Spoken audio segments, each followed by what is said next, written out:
Assalamualaikum warahmatullahi wabarakatuh. Perkenalkan, nama saya Vita Bunga dengan nomor NIM 2023143615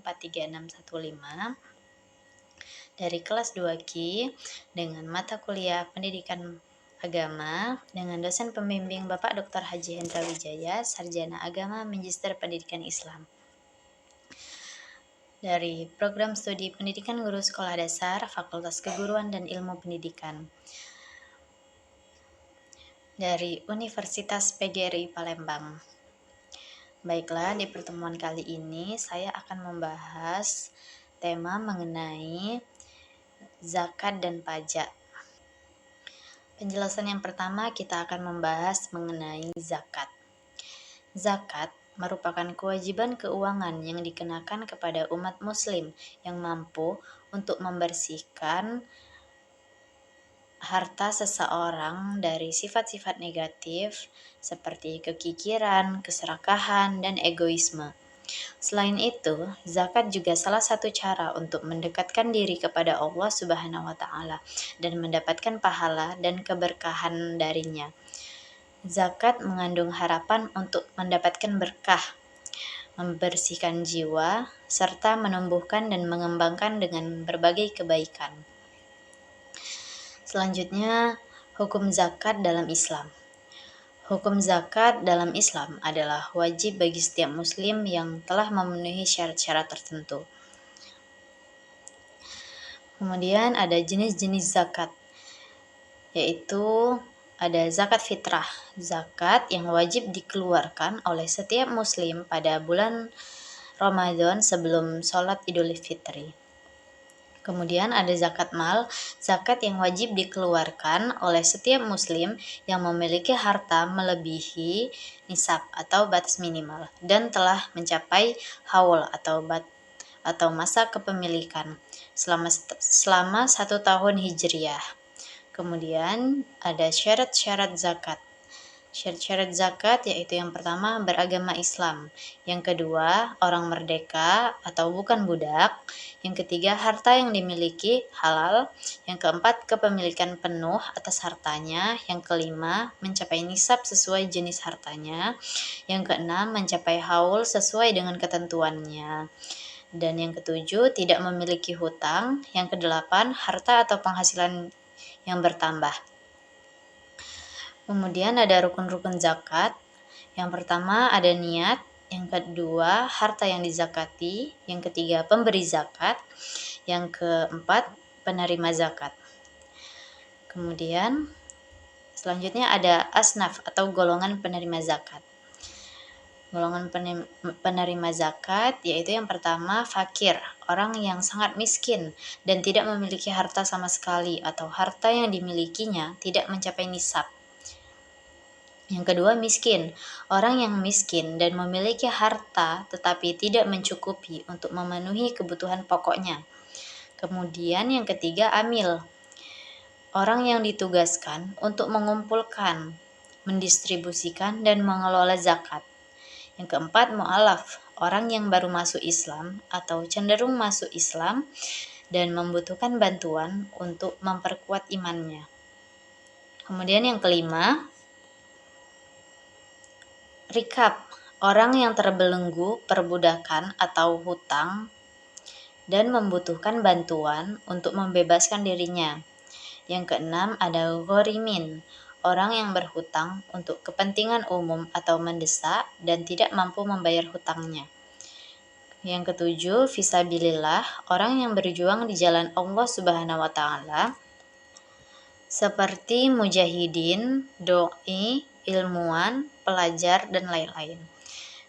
Yang kedelapan, ibnu sabil, orang yang sedang dalam perjalanan jauh dan kehabisan bekal atau mengalami kesulitan.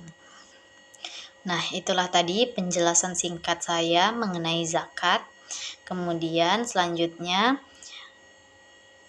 saya akan membahas mengenai pajak. Kata pajak berasal dari bahasa Latin, yaitu taxo, yang memiliki arti iuran wajib yang dibayarkan oleh rakyat untuk kepentingan pemerintah dan kepentingan masyarakat itu sendiri.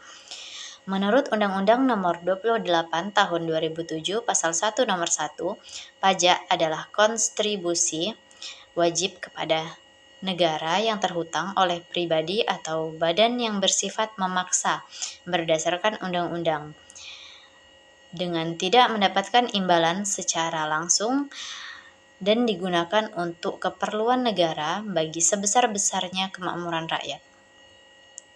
Kemudian ciri-ciri pajak. Yang pertama, pajak merupakan kontribusi wajib warga negara. Yang kedua, pajak bersifat memaksa untuk warga negara.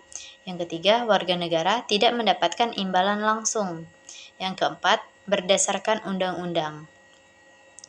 Kemudian manfaat pajak.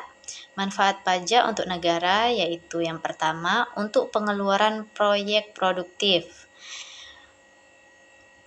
Untuk pengeluaran yang akan memberikan keuntungan dalam segi ekonomi bagi masyarakat, untuk pembangunan sebuah monumen bersejarah dan lainnya, dan untuk pembangunan anak yatim dan pertahanan negara.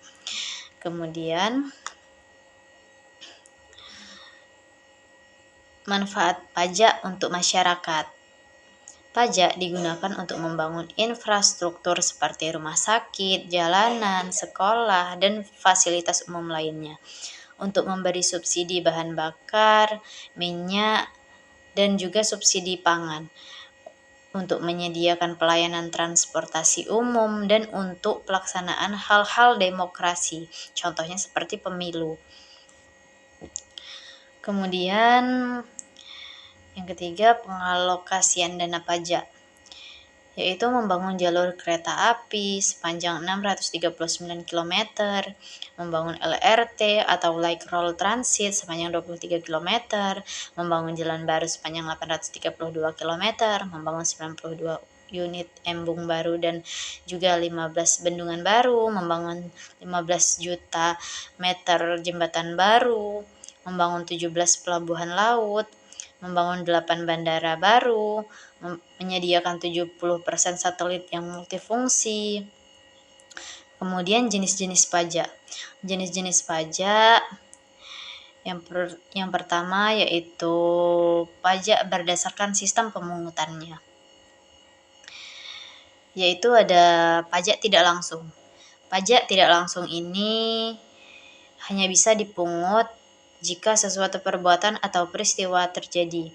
Misalnya, pajak pertambahan nilai atau PPN yang dipungut ketika sedang berbelanja di supermarket atau makan di restoran.